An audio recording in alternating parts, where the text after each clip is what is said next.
네, 창의력에 대해서 사람들이 오해하는 부분들이 있습니다.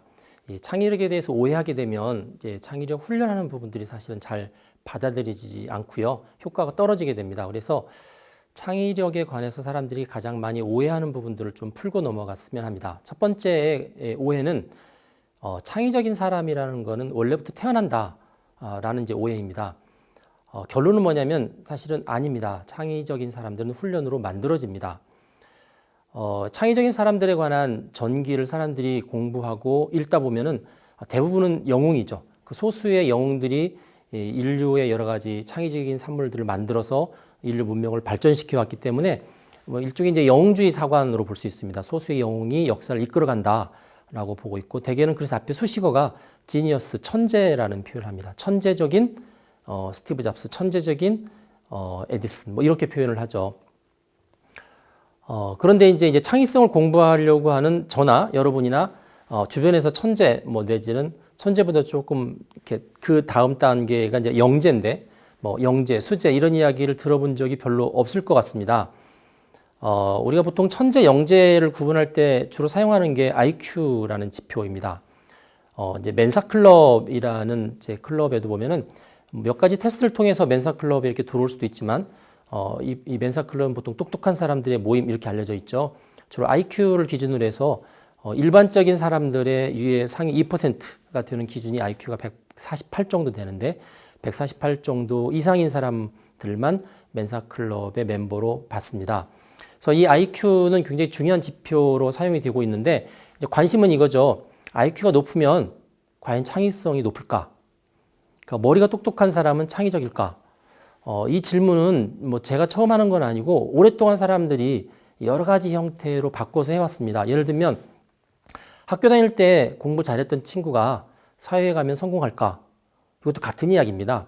IQ가 높은 친구들이 나중에 가면 여러 가지 일들을 맡겼을 때 성공적으로 잘 해낼까 하는 부분들이 있죠. 먼저 이 IQ에 관한 이야기를 잠깐 하겠습니다. 뭐 인텔리전스 코오션트라고 약자로 되어 있는데 지능지수라고 하죠. 사람의 이 지능의 발달 정도를 이렇게 분수로 표현을 합니다. 그래서 밑에 분모가 있고 위에 이제 분자가 있는데 실제로 이제 그 사람의 정신 연령, 뭐 멘탈 에이지라고 표현하면 그게 이제 분자에 들어가고요.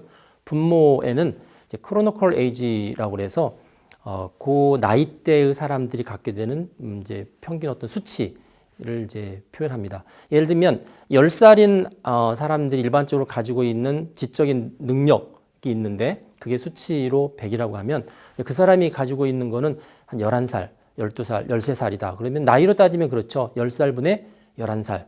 따라서 얘는 IQ가 110입니다. 아주 간단한 거죠.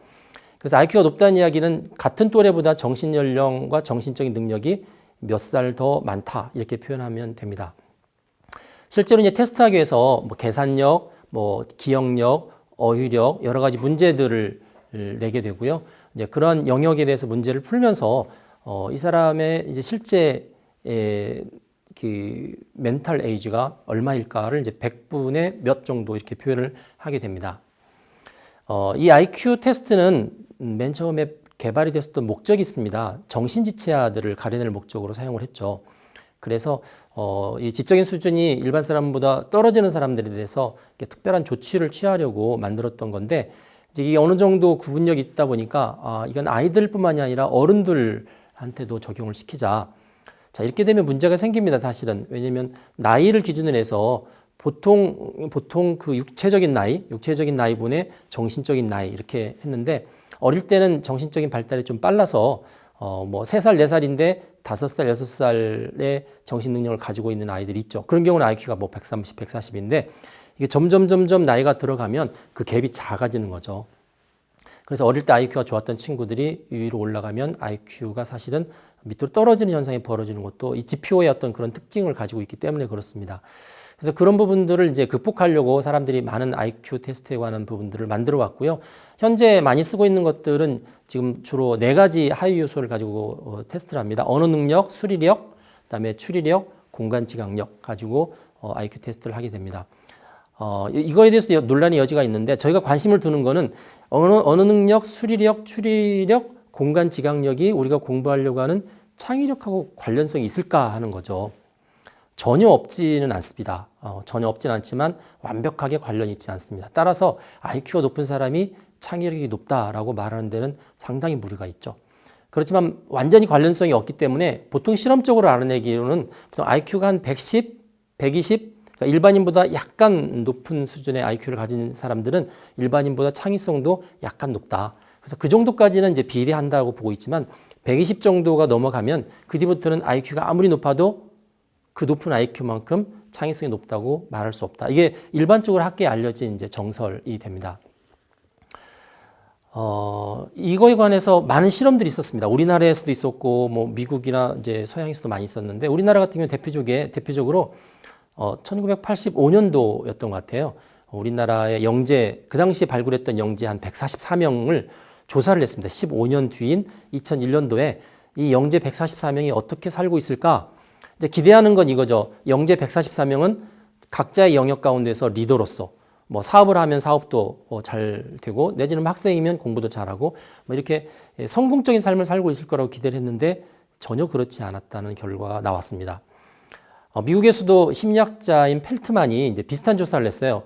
미국은 좀 더 많은 영재들을 가지고 조사를 했고 더 오랜 기간 30년, 40년, 우리나라는 15년 만에 조사를 했는데 여기는 30년, 40년 만에 조사를 했는데 역시 결론은 IQ와 인생의 성공에는 아무런 관련성이 없다라는 것이 결론이었습니다.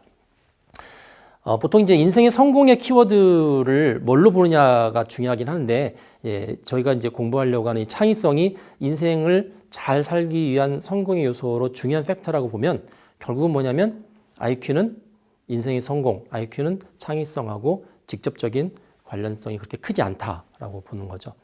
한 가지 다른 측면 하나 보겠습니다. 윌리엄 네드 허만이라는 이제 교수가 하나의 그 테스트 표를 만들었는데 대뇌 우성 모델 진단표라는 걸 만들었습니다. 인터넷 사이트에 가면 HBDI라는 이제 사이트가 있는데 이분이 만든 것을 보실 수가 있는데요. 이분은 사람의 뇌 구조를 이렇게 분석을 해서 이런 특징을 이렇게 구분했어요. 사람의 뇌라는 게 수직으로 이렇게 절단하면 겉에 심피질, 안쪽에 구피질, 그다음에 좌우로 절단하면 좌뇌, 우뇌 이렇게 네 가지로 구분이 되어 있기 때문에 사람에 따라서 심피질이 발달하면서 좌뇌가 발달한 사람 이렇게 컨비네이션이 존재할 수 있겠죠. 근데 이 허만 박사가 말을 할 때 구피질보다 심피질이 발달하고 좌뇌보다 우뇌가 발달한 사람들이 창의성이 높다라는 결론을 내렸습니다. 그래서 그쪽에 발달한 사람들을 창의적인 사람 이제 그렇게 이야기를 하죠. 자, 그거는 또 뭘 의미하냐면 뇌의 구조에 따라서 창의적인 사람이 존재할 수 있다는 걸 의미합니다. 그런데 이 뇌라는 게 좀 특이해서 사람 근육 같아서요. 훈련을 시키고 집중해서 뭔가를 이렇게 자극을 주게 되면 발달합니다. 사람의 근육도 마찬가지죠. 쓰지 않으면 퇴화되는 것처럼 쓰게 되면 발달하는데 일반적으로 뇌세포는 새로운 세포로 증식하지 않는 걸로 대부분 알려져 있고요. 특정한 부분은 증식하지만 보통은 어릴 때의 뇌세포의 개수가 계속 유지되거나 오히려 나이가 들면 줄어드는 걸로 알고 있는데 뇌훈련을 계속 하게 되면 그 뇌세포와 뇌세포 사이에 연결되어 있는 보통 시냅스라고 부르는데 그런 시냅스들이 많아지고 가지들이 많아지고 아주 복잡한 구조로 바뀌는 걸 알 수 있습니다. 그런 부분들이 창의력에 있어서 도움이 되는 거죠. 따라서 원래 태어날 때부터 창의성이 뛰어난 사람이 있을 수 있다라는 게 허만 박사의 논리지만 훈련하게 되면 그 부분이 약했던 사람도 역시 강화되는 것을 볼 수가 있습니다. 이제 두 가지 결론이죠. 첫 번째, IQ와 창의성은 뭐 처음에는 어느 정도 비례할 수 있지만 나중에는 별로 관계가 없다는 거고요. 또 하나, 창의적으로 태어난 사람이 있을 수는 있지만 그런 사람의 숫자는 사실은 통계에 의하면 굉장히 소수고 오히려 후천적으로 노력해서 뇌 훈련을 시키고 뇌 과학적인 접근에 의해서 이렇게 창의적인 뇌를 트레이닝을 시키는 사람들이 훨씬 더 후천적으로 뇌의 구조가 바뀌는 것을 이렇게 증명을 많이 해왔기 때문에 우리가 많이 오해하고 있는 거 원래 창의적인 사람은 태어나거나 선천적으로 주어지는 것이다 하는 것은 진짜 오해고요. 오히려 그 뒤에 훈련하고 자기가 창의적인 사람이 되려고 노력하는 사람들이 진짜 창의적인 사람이 될 수 있다. 그렇게 결론을 내릴 수가 있습니다. 창의력에 대한 이제 또 다른 오해에 대해서 알아보겠습니다. 이전에 알아봤던 오해는 창의적인 사람이 원래부터 존재하는가 하는 거였는데 오히려 창의적인 사람이 존재한다기보다는 훈련을 통해서 태어난다. 그렇게 이야기를 드렸죠. 이번 시간에 이야기하는 부분들은 이제 두 가지입니다. 첫 번째는 창의적이라는 거는 일부 사람들한테만 필요한 거지 모든 사람들한테 필요한 건 아니다. 뭐 이런 오해가 있습니다. 사실 이 부분은 어느 정도 사실이었던 부분들이 있어요. 왜냐하면 한 10년, 20년, 30년, 최근에 한 몇십 년 전으로만 돌아가 봐도 창의성이 진짜 필요한 직업이 따로 있었습니다. 예를 들면 지금도 마찬가지죠. 예술 분야, 그 미술품을 만드는 사람들은 재료 하나 가지고 아무것도 없는 데서 작품을 만들어내야 되는 거죠. 소설가 같은 문학자 이런 사람들도 원고지 위에서 자기가 수많은 사람들의 삶을 이렇게 써 내려가야 됩니다. 따라서 이런 부분은 정말 직업상 창의성이 정말 필요한 부분들이죠. 드라마 작가라든지 디자이너, 조각가, 시인 이런 사람들은 다 창의성이 굉장히 필요한 직업군에 속한다고 볼 수가 있습니다. 다른 사람들은 어땠을까? 사실 저희가 이제 산업화 사회라고 불렀던 이전의 사회에 있어서는 어떤 직장에서 새로운 물건을 만들거나 서비스를 새로 만드는 데 있어서 그런 제품의 사이클이 이렇게 회전수가 이렇게 적었습니다. 기존에 있는 것 가지고 반복해서 물건을 판매하고 반복해서 서비스하는 게 대부분이었고요.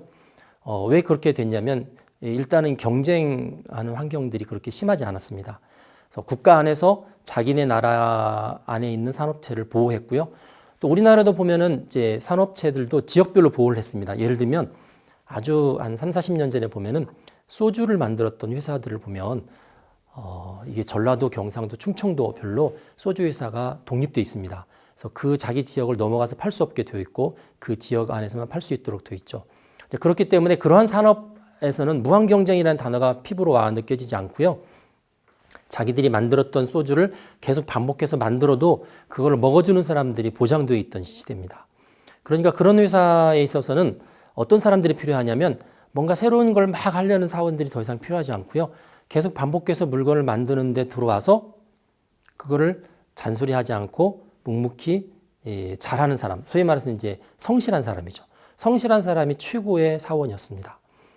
이게 이제 불과 20, 30년 전까지 이루어졌던 아주 소품종으로 대량 생산하면서 경제가 움직였던 그런 시대의 이야기죠. 그런데 이제 정보사회가 되면서 국경선이 허물어졌어요. 모든 물건들이 국경을 뛰어넘어서 경쟁을 해야 되고 국내에서도 마찬가지가 되는 거죠. 그래서 이전에 만들었던 물건이나 서비스만 가지고 계속 버티면 고객들이 외면하게 되는 거죠. 그래서 뭔가 새로운 거를 자꾸 만들어야 되고 똑같은 서비스를 하더라도 고객들한테 감동을 주는 방향으로 바뀌어야 되는 이른바 이제 다품종 소량의 시대가 된 겁니다. 그렇기 때문에 이런 경우에 있어서는 변화가 계속 일어나야 되고요. 그 변화라는 거가 누가 시켜서 변화를 일으킨 게 아니라 자기가 있는 자리에서 자기가 하는 일, 자기가 맡은 어떤 영역에 대해서 스스로 변화를 만들어가는 사람들이 필요한 시대가 됐죠. 그래서 요즘에 모든 회사에 들어가 보면 모든 회사의 홈페이지에 자기들의 인재상을 써놓게 돼 있는데 인재상에서 빠지지 않는 키워드가 바로 창의성입니다. 창의적인 인재죠. 그래서 주어진 일만 잘하는 성실한 인재이기보다는 문제를 찾아서 하고 문제를 다른 사람하고 다르게 풀어갈 수 있는 창의적 인재가 지금 필요한 시대가 됐습니다. 그래서 일부 영역에서 일하는 사람들만 창의성이 필요하다는 것은 이제 더 이상 사실이 아니고요.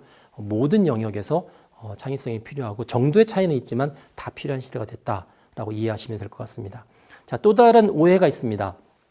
창의적 사고하고 이렇게 쌍벽을 이루는 사고 방식이 하나 있는데 그게 비판적 사고입니다. 둘 다 우연히 CT로 표현을 합니다. 비판적 사고는 critical thinking이라고 하죠. 그리고 창의적 사고는 creative thinking, 둘 다 CT라고 표현을 합니다.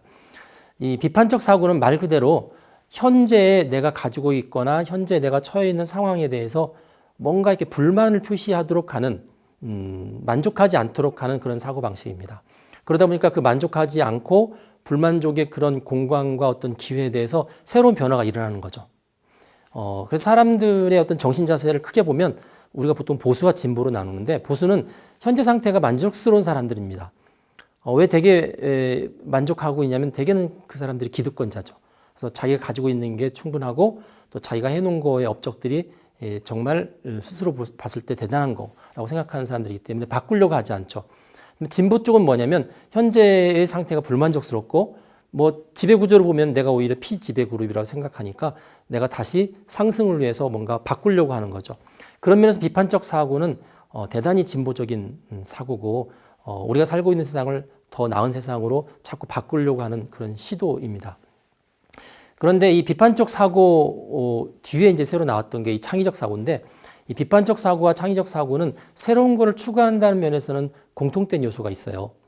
그런데 이 비판적 사고와 달리 창의적 사고는 넓은 영역에 걸쳐서 서로 이질적인 영역끼리도 융합하고 서로 교류가 없을 것 같은 그런 세계 사이도 교류시켜서 사고의 영역들을 이렇게 자꾸 확산시키는 거죠. 확산시켜서 변화를 추구하는 거고요.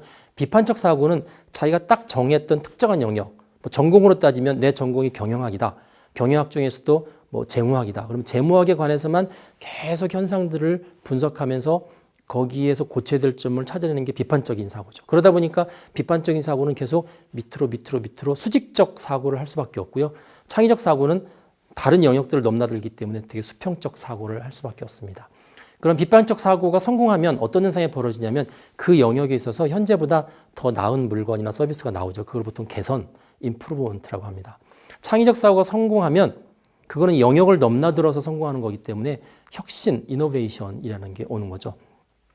사실 개선과 혁신은 같은 흐름에 속해 있습니다. 다만 그 정도가 다르죠.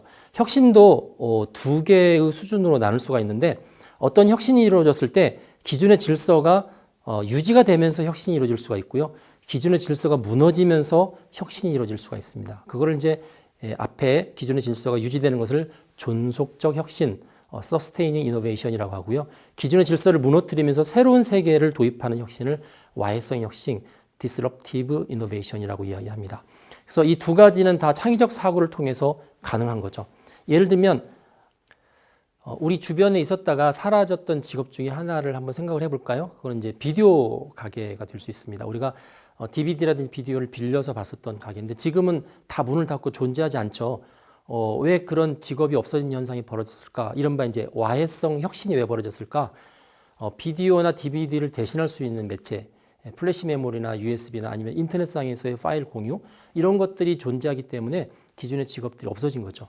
그래서 이러한 창의적인 제품의 강도가 세면 이제 혁신 중에서도 이런 와해성 혁신이 벌어지게 됩니다. 그래서 이 큰 흐름에서 보면은 사람들의 삶이 좋아진다고 그럴 때 약간 적은 영역에서 좋아지면 개선, 그다음에 좀 더 크게 벌어지면 존속적인 혁신, 더 크게 벌어지면 와해성의 혁신, 이렇게 구분할 수 있고, 그 저변에는 비판적 사고와 창의적 사고가 병존하고 있는 겁니다. 그래서 사람들이 창의적 사고 이야기를 막 하면서 비판적 사고는 더 이상 필요하지 않다 하는 것은 사실은 잘못된 이야기고요. 비판적 사고가 바탕이 돼서 창의적 사고가 일어나게 됩니다. 요즘 새롭게 세 번째 CT가 등장하고 있는데 Computational Thinking이라는 겁니다. 컴퓨팅적 사고.